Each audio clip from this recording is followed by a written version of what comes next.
Okay, doing my first test. I am using the Charger 1. As you can see, it's connected to a 300 amp lithium battery capable of about 200 amps discharge. And I'll tell you what it's doing right now. And to set it up, the first thing you got to do is to power this unit without connecting to the Bluetti. Okay, you have a switch. Power up is going to flash. And you have to then do a search, connect to it Bluetooth, and then you have to go in, select the model that you're using, the Bluetti. Otherwise, by default, it will be 24 volts or something like that, 27, and you only get about 200 watt output. Now, I have to find out why it's flashing here for a minute. I'm assuming it's still setting itself up, but we'll see. I guess what I got to find out is, will it shut off after 90 minutes or whatever? Let me find out. I'm going to take a video picture of the battery connection here. Okay, I managed to download the manual, and here's a picture of the meanings of these flashing lights. So first starting up, it will be flashing green 4 times per second, which I recall now it's fast.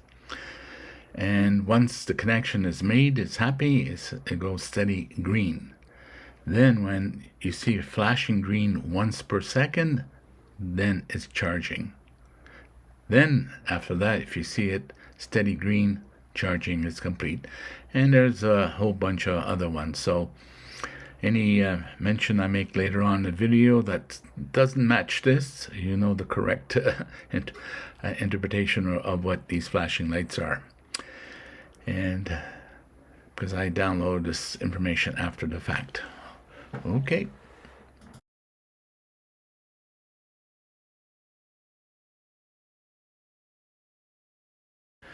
Okay, I just quickly took a screenshot of my SimplyOffGridLife battery, what it was doing, and it was discharging at 49.8 amps, which is not a problem because I often go 100 amps because I do have a 120 amp charger in my Victron system in the RV. So yeah, 49.8, voltage is 13.23, and 72%. I think I did initially have around 50, and then I charged it up a little bit more. I should have left it at 50 and did the test again. But anyways, I'm going to drop this down to 50% and run it for a couple hours. I'll have to discharge the Bluetti too, so it doesn't charge up the Bluetti before I finish my 2 hours. And this one here, okay, I just took a quick look at the app that was for the 200. It was 93%. It was telling me PV. I was using the PV, 537 watts. So that's what that is all about.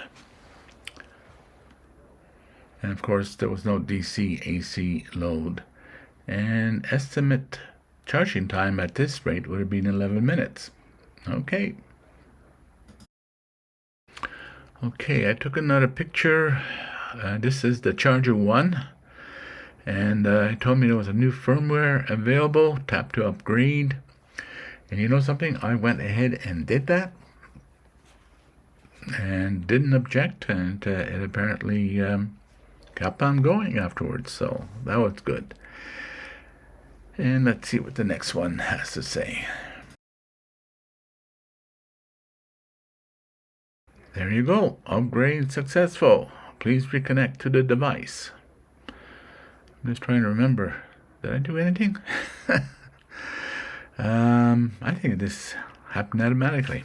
Okay. I did not disconnect anything. Okay, this is the charger one again. Taking a look, 56 volts. It's charging.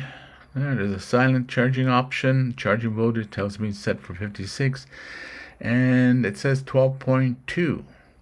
Okay. Which means it won't shut off at 13 volts. Maybe it's 12 volts. We'll find out. Looking good.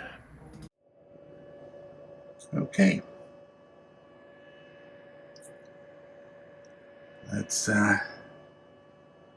took some screenshots of the battery and what it's doing. And I've already started, so I'm just going to see what else I have to do. Okay, I took a screenshot when I disconnected the charger one. I think it was like 56 volts, and then it gradually dropped down to 2.9, and I guess I didn't wait any longer. It answered my question, so that's what happens. Okay, this was just a quick test, first time doing it, and I was wondering about the flashing light. Initially, it was steady when you start, and then it starts flashing every second. That indicates it's charging. And when it stops flashing, it will indicate that it's fully charged. There's about 13 flashing scenarios, each explaining different things. I tried to read it on the screen, but I couldn't zoom in to read it. It was so small, but I will see if I can find it online. Well, it charged up about 5% in a little short period of time. It worked great. No issues. The only thing you have to do before you do anything is connect to this via Bluetooth. Add it. I tried to use the QR code. How it is told me to call, so that didn't work. There was an instruction when I went in to select the model. It told me to disconnect. It wasn't specific. I wasn't sure if it was talking about disconnecting the unit itself and it has to reboot, or if it's talking about disconnecting here, and I believe it was referring to this. To someone who's familiar with it, he probably would interpret it that way. But if this is the first time, you'll pause there for a minute and say, which disconnect are they talking about? If you disconnect the power, then of course the settings won't take place. So it has to stay on. And then once you made the changes, it will make you wait 90 seconds before it tells you to plug in. So, yeah. And I have to say, not a problem. I have drawn more than 50 amps on this. It's capable of 100, so it does work. And the battery was, I believe, at 70%.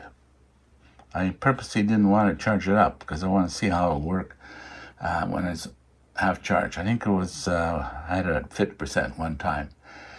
And so the question is, I would have to run this for an hour or so just to see if there's a 30-minute timer.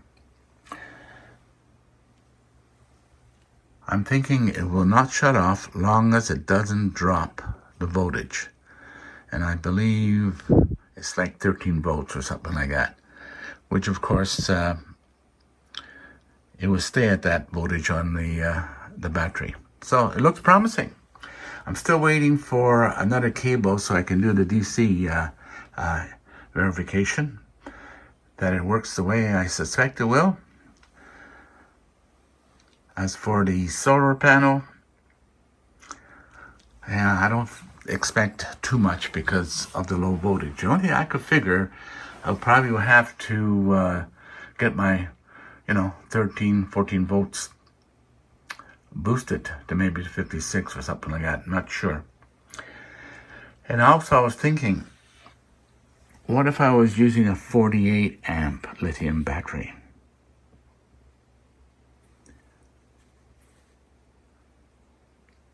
It might be more efficient. However, I'm sure that most people have lots of 12-volt lithium amps, so I'm concentrating on a 12-volt system here because they're cheap, they're plenty, and you already spent a fortune on this unit, assuming you can get it on sale or something like that, and it looks promising. I notice if you hold those two buttons there, you'll get about 8 settings that you can adjust. You can turn on Bluetooth. You can turn off Wi-Fi. It looks like Bluetooth is turned off on here. Let me try this. Okay. Oh, I see. It's not off. It's just because I was connected to Wi-Fi. If I was to hit this other button, it would turn it off. Okay, ignore it. So, because it's on Wi-Fi, the Bluetooth is in the background. It'll only switch when we lose Wi-Fi. Yeah, it's handy for a few little things, but I think I still would prefer the app to do most of the changes. And you have more features, of course, advanced features with this unit once it's all set up. Yeah, I have to say, so far, things are looking good. One more thing I should mention. There is a screen timer. I have it set for 5 minutes. However, when recording, I can set it for indefinite, so it's a nice feature. Again, it would be appreciated. Thumbs up, subscribe if you haven't. So we'll continue on with some more testing. If you haven't done so, it would be appreciated. Please subscribe. And thank you for watching. Have a nice day.